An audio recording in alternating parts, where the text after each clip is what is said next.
안녕하십니까. 스트레스의 손정수입니다. 오늘 제가 말씀드릴 얘기는 휴가 이후에 하반기 말까지 우리나라 철스크랩 시장이 어떻게 될 것인가, 특히 이제 두 가지 항목을 중심으로 해서 좀 살펴보겠습니다. 간단하게 지금 상반기 철스크랩 상황에 대해서 간단하게 좀 살펴보겠는데, 올해 상반기를 한 6가지 정도로 저희가 좀 정리를 해봤습니다. 하나는 철스크랩 가격이 많이 올랐다. 즉 1월부터 오르기 시작한 철스크랩 가격이 6월 말까지 올랐고요. 7월에 이제 2번 하락하긴 했는데, 이 사이에 한국의 철스크랩 가격은 6개월 연속 상승하면서 데이터상으로는 한 9만 원, 10만 원 정도 오르긴 했지만 실제 가격은 한 12, 3만 원 정도 이렇게 오른 걸로 추정이 됩니다. 철스크랩 가격이 이렇게 6개월 내내 오른 것은 아주 드문 일이라고 볼 수 있겠고요. 그리고 제강사의 철스크랩 소비량이 작년을 바닥으로 해서 늘어나기 시작했다라는 점이고, 1월부터 5월까지 한국의 철스크랩 제강사의 구매량은 858만 5천 톤으로 전년 대비해서 6% 정도, 6.6% 증가했습니다. 내용을 보면 국산 스크랩이 8.5% 늘었고 수입은 0.5% 감소해서 제강사의 구매가 국산에 집중이 됐다, 이렇게 볼 수 있겠고요. 이 제강사들이 국내산 스크랩을 집중적으로 매입하면서 국내 스크랩 가격이 많이 오르는데 일조했다, 이렇게 보시면 될 것 같고요. 이렇게 되다 보니까 한국의 철스크랩 자급도는 94.6%로 역대 최고의 자급도를 기록했다라고 볼 수 있겠습니다. 지난번 스크랩 설명에서도 말씀드렸듯이 94.6%의 자급도란 얘기는 반대로 5.4% 수입해야 된다라는 것을 의미한다고 볼 수 있겠습니다. 또 다른 하나의 특징은 국내 최대 철스크랩 소비업체이자 수입업체였던 현대제철의 수입 비중이 상당히 줄어든 것으로 추정이 된다라는 것입니다. 수입 통관 자료를 기준으로 해서 추정을 해볼 때 현대제철의 수입 비중은 과거에 한때는 40%, 50%도 가긴 했었는데 올해는 10% 전후까지 떨어지지 않았느냐 라고 추측을 해보고 있습니다. 또 세 번째는 가격적인 부분인데, 상대적으로 가격이 낮은 영남 지역이 지역별 가격차가 많이 소멸됐다는 점인데, 영남 지역은 수도권에 비해서 상대적으로 2에서 3만 원 정도 높았는데 올해는 수도권 가격이 많이 오르면서 가격차가 소멸됐고, 그 결과 수도권의 철스크랩이 남쪽으로 내려가지 못하는 이런 일이 발생하면서 영남 쪽에 철스크랩 수급이 더욱 타이트해지는 결과를 낳았다, 이렇게 좀 볼 수 있겠고요. 다른 하나는 뒤에도 한 번 더 말씀드리겠지만 소비 측면에서, 즉 수요 측면에서 철근 수출이 많이 늘어나면서 철스크랩 수요도 많이 증가했다, 이렇게 볼 수 있겠습니다. 상반기를 한번 요약해 본다면 제강사의 수익성이 악화되었기 때문에 극복하기 위해서 고가의 수입을 기피했고, 그 결과 국산 스크랩에 대한 쏠림 현상이 심화됐다라고 볼 수 있겠고요. 그 결과가 가격 급등으로 나타났다 라고 볼 수 있습니다. 이 가격 급등의 이면에는 국제 철스크랩 가격 상승도 한몫했고요. 국제 철스크랩 가격은 연초에는 미국, 유럽의 한파로 인해서 가격이 올랐고, 3월 위에는 이란과 미국의 전쟁으로 인해서 국제 유가라든가 물류비가 오르면서 가격이 많이 오른 이러한 부분이 있었다고 볼 수 있겠습니다. 그리고 시장의 주도권이 지난해까지는 제강사가 시장의 주도권을 행사했는데 올해는 유통으로 주도권이 넘어간 게 아닌가, 이렇게 좀 보고 있습니다. 자, 이제 하반기 특히 이제 휴가 이후에 대해서 좀 살펴보겠는데, 현재 오늘 7월 30일 기준으로 보면 현재 7월 달에 국내 제강사들이 2회 가격을 내렸습니다. 인센티브를 포함하면 한 3만 원가량 내려간 것 같기도 한데 공식적으로는 2만 원 정도 가격을 내려갔고요. 이는 올해 처음으로 가격을 내린 것이다, 이렇게 볼 수 있겠습니다. 제강사들은 추가로 인하할 수 있느냐 여부를 지금 고민 중에 있는 것 같고요. 유통업체들은 가격 인하에 대해서 그다지 관심이 없는 모습인 것 같습니다. 대체로 재고 조정 완료했고, 너무 덥다 보니까 매입이 좀 어렵고, 또 휴가 시즌이고 해서 이런 주변 환경 영향으로 인해 유통업체들은 그다지 가격 인하 하락에 대해서 관심이 좀 없는 것 같고요. 이 얘기는 유통업체들 입장에서는 가격이 거의 바닥이 아닌가라고 보는 것 같습니다. 휴가 이후에 대해서 이제 연말까지 우리가 무엇을 중심으로 볼 것인가에 대해서, 우리가 시장에 어떤 점을 볼 것인가를 좀 주목해서 보겠습니다. 저희가 볼 때는 하나는 철스크랩 수입의 문제고, 다른 하나는 철근 수출의 문제를 중심으로 해서 살펴보았습니다. 자, 첫 번째 이제 변수로는 과연 국내 최대 철스크랩 소비업체인 현대제철의 철스크랩 수입을 상반기처럼 기피할 것인가에 대한 부분입니다. 두 번째는 그 상반기 스크랩 소비량을 늘렸던 원인인 철근 수출은 하반기에도 계속 이루어질 것인가, 즉 휴가 이후에도 계속 이루어질 것인가에 대한 부분을 살펴보겠습니다. 결론적으로 본다면 저희는 현대제철의 수입 기피 현상이 좀 더 이어질 것 같다, 이렇게 좀 보고 있습니다. 왜 그러냐 좀 살펴보면, 현대제철 기업 입장에서 보면 현재 가장 중요한 이슈는 수익성을 어떻게 정상화시킬 것인가, 수익성을 어떻게 높여갈 것인가에 대한 부분이고, 특히 철근 등 봉연강 제품은 적자 상태에서 벗어나지 못하고 있는 것을 알고 있습니다. 따라서 주원료인 철스크랩 가격에 대해서 가능하면 싼 것을 집중적으로 매입할 수밖에 없는 여건이다, 이렇게 본다면 상대적으로 가격이 낮은 국산 스크랩에 대해서 계속 구매력을 집중할 가능성이 있다, 이렇게 볼 수 있겠고요.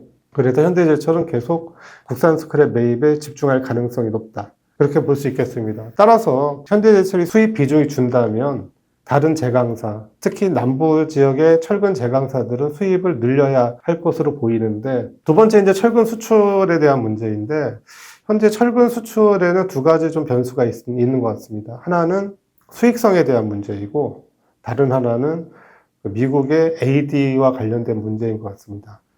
상반기 철근 수출이 대량으로 이루어졌는데 대부분의 제강사들이 그다지 수익성이 좋은 것 같지는 않고요. 현재 철근을 수출한다면 대략 80만 원대 초반 정도를 FOB로 받게 될 것 같은데, 이 가격은 적자 수출이라는 의미에서 제강사에게는 부담이 큰 것 같습니다. 이렇게 본다면 철근 수출이 가동률 확보 차원에서 일부 제강사는 어느 정도 수출을 할 가능성이 있지만, 대체로 상반기보다는 철근 수출이 줄지 않겠느냐, 이렇게 지금 보고 있고, 이 얘기는 철스크랩 수요가 하반기에는 좀 줄어들 여지가 있겠다라고 좀 판단이 됩니다. 즉, 내수에서 아파트 건설이나 이런 철근의 소비가 늘지 않는 한 수출에 감소할 가능성이 있다, 이렇게 좀 생각하겠습니다. 그래서 하반기 휴가 이후에 이제 가를 두 가지 변수로 본다면, 철근 수출은 감소하면서 스크랩 수요는 둔화될 것이고, 수익 기피 현상이 지속되면서 상반기와 다른 국면으로 좀 전개가 되지 않겠느냐. 그러니까 수요는 좀 줄어들 가능성이 있다, 이렇게 봅니다. 그러나 수입 자체에 대한 기피 현상이 계속 이어질 거기 때문에 타이트한 철스크랩 수급 상황은 풀리기 어려울 것 같다라는 게 개인적인 전망입니다. 자, 그럼 철근 수출에 대해서 좀 살펴보겠는데, 5월까지 한국의 철근 생산량은 314만 7천 톤이었고요. 이는 전년에 291만 9천 톤에 비해서 7.8%, 22만 8천 톤 늘어난 것입니다. 행선별로 보면은 내수 판매량은 265만 4천 톤으로 전년 대비해서 14만 9천 톤, 즉 5.3% 감소했고요. 그러면 무엇이 늘었느냐? 아까 잠깐 말씀드렸듯이 수출이 늘었습니다. 철근 수출은 45만 3천 톤이 증가한 49만 2천 톤을 5월까지 기록했습니다. 철근 수출이 전체 철근 생산에서 차지하는 비중이 작년에 1.3%에서 올해는 15.6%로 늘었다, 이렇게 좀 볼 수 있겠고요. 철근 수출한 만큼 철스크랩 소비도 늘어났다. 자, 그러면 저희가 볼 때는 하반기에는 아까 원가적인 요인, 즉 철근을 수출하면 수출할수록 적자가 심화될 것이다라는 부분.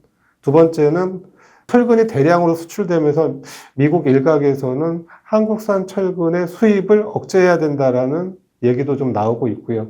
실제로 베트남이나 이런 국가에 대한 수입을 억제한 경우도 있기 때문에 철근 수출이 좀 조심스럽다, 이런 얘기가 지금 나오고 있습니다. 그래서 철근 수출이 줄어든다면 철스크랩은 어떻게 될 것인가, 이런 걸 좀 생각해 봤는데, 가령과 철근 수출이 유지가 된다면 하반기에도 철스크랩 수요는 상반기처럼 늘어날 개연성이 높다, 이렇게 보겠지만, 철근 수출이 감소한다면 한 절반 정도로 감소한다, 월 5만 톤 정도로 감소한다면 철스크랩은 하반기 동안 한 30만 톤 정도 줄어들 여지가 있겠다, 이렇게 보고요. 그리고 2025년 정도로 철근 수출이 감소하게 된다면 하반기에만 철스크랩이 한 55만 톤 정도 줄어들 여지가 있다, 이렇게 보겠습니다.